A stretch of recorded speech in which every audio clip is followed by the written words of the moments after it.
What's up, Hoovervents? This is Brad, and this is Dead Nation right here. This is a really fun zombie game that I think you guys should check out. There are 10 levels. It's really fun. You get there are different tons of different zombie types. You got these weak ass retards.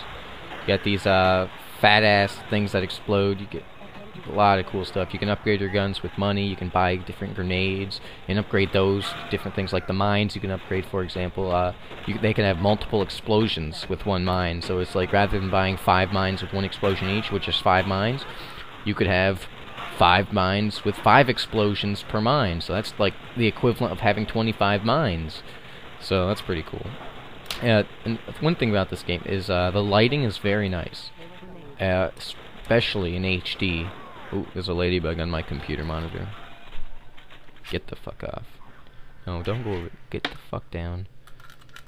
Yeah. Alright, so the lighting's really good. The gore is pretty cool. You can, like, cut zombies in half. Their heads pop off. It's really cool. So, what would you guys do if there was a zombie outbreak? Well, first of all, I'm just gonna say I would die, but... because I'm afraid of heights. I'm afraid of social situations. I'm afraid of bears. Who isn't afraid of bears except dead people? I don't know. But I mean, how would I fend off against zombies? They're probably like superhuman, but they're weak as shit at the same time. It's like they probably have no endurance, or they probably have like tons of endurance, so they're not gonna tire out, I'd imagine. They have a dead brain, so there's not going to be any thought process. They're not going to be afraid. Basically, they're going to be like super Muslim terrorists without explosives. They're not afraid to die, so they're not going to run away from you. But whatever.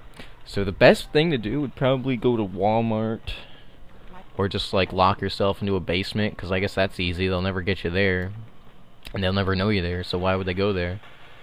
But whatever. Another thing I'm going to talk about is when I was little. One time my brother locked me in my room. This was on long time ago on one of my other houses. So I got locked into my room by my brother and one of his friends, and they thought it would be cool to sit up against the door, right? But I didn't know they were sitting against the door. So naturally, what I would do is I had a toolbox in my room. I opened up that, well, because at the time I like breaking shit, so I had this toolbox with like hammers, screwdrivers, and I'd have these toy cars, and I would just like hit them with a hammer because I thought it was really cool looking when they dented in. They're like, wow, that's so awesome!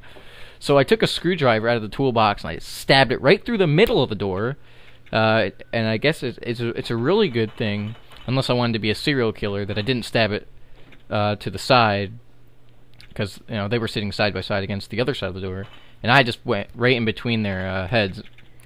So I just kept hitting it, and they apparently they told me afterwards that like as soon as the screwdriver went through the door, they like it scared the shit out of them, and they ran away from it immediately, and I just kept hitting the door again. Just kept stabbing it, and I ended up making a hole in it, a big hole, and I climbed through it, and I chased them down the road with a hammer. I was only joking around. I didn't really plan on hitting them, but they probably didn't know that though, because I don't know. Maybe they thought I was gonna kill them, but I don't know. I thought about it maybe once or twice. And now I'm going to talk about the Todd Willingham thing that I was talking about in a different video.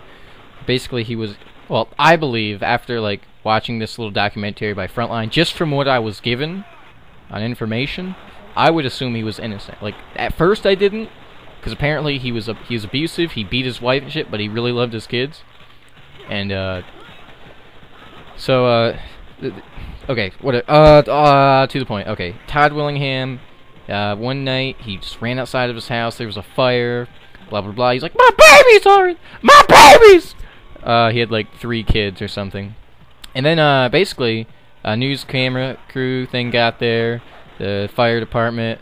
This is in Texas, so it's in the South. They got a bunch of yokels there. I'm not saying that all Southerners are yokels, I'm just saying yokels are in the South a lot of them. But whatever. So there was this police chief, and normally I would think that a police chief wouldn't be the investigator of the fire. These fire people are supposed to put fires out. That's what they're trained to do. They are not investigators. They are not investigationators. They are not investigators or whatever. They are not penguins. They put the fires out. And so what this police chief did, he was a big fucking yokel with a big-ass southern dialect. He probably didn't even finish school. He's so retarded. So he went in there, looked around, they were recording shit. He looked at the lights, like, well, if there was a short, you know, it'd be noticeable, but they just looked at it as they walked in. They didn't check the wires or anything. But it turned out that there actually was a short in them, which wasn't discovered till years later. So, or something like that, when there was another investigation.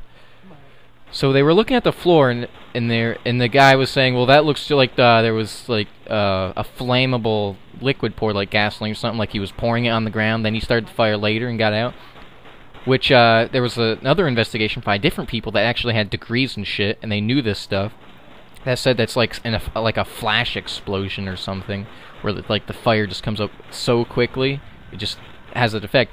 But the fire chief and all those other people, they were like, oh, it looks like a Venn diagram or whatever the hell, like one of those Satan symbols or whatever, with a star and a circle. That's not a Venn diagram. No, it's something diagram though. It's like yokel diagram or something. And they found posters, and they were like, oh, he's a devil worshipper. No, they were actually Iron Maiden posters. He loved their band, and apparently this counted as evidence that he was a sociopath, and that is why they wanted to put him on a death sentence, and they wanted him to be executed.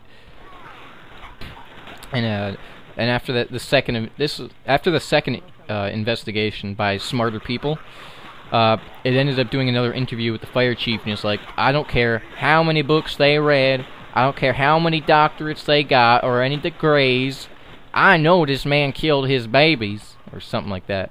And, I don't know, I just fucking ignorant, goddamn yokel piece of shit. And for the whole time, like, his wife thought he was innocent, but a few years later, I think he was in prison for 12 years before he actually got killed. Or I could be thinking of another one where this black guy shot a cop 6 times. I don't know. Maybe he was for 12 years. I don't know. But, so, I just lost my train of thought. Again, this is why I like to write shit down, because my mind goes blank. His wife hated him. Then, she thought he was innocent. Then after a while, she thought he was guilty. She convinced herself he was guilty. And then when he was executed, you know, he said, fuck you, bitch, or something like that. Which I think is like, that she deserves it, man. And so everyone else in that neighborhood thought that he killed them too, purposely, intentionally and stuff. Also, he didn't have any burns, like after he left the house. But that was, he claimed he was a coward. That was his only crime, that he was a coward. And that he was too afraid to run back in the fire. Which I wouldn't want to run in the damn fire either. Hell, the only thing I'm running into a fire for is saving my cat, or saving my PlayStation. Hell, I don't need to save the games, I need to save the PlayStation. The PlayStation has all the memory on it. Those games can be gotten back. Yeah, that's totally proper grammar, Brad. The memory, it takes time, and it takes my sleep hours to put in the game time to get all that memory. So it's like, money is replaceable. Memories are not so much, although I guess like, oh, it's a video game. What happens, happens. It's not, you know, it's not going to change.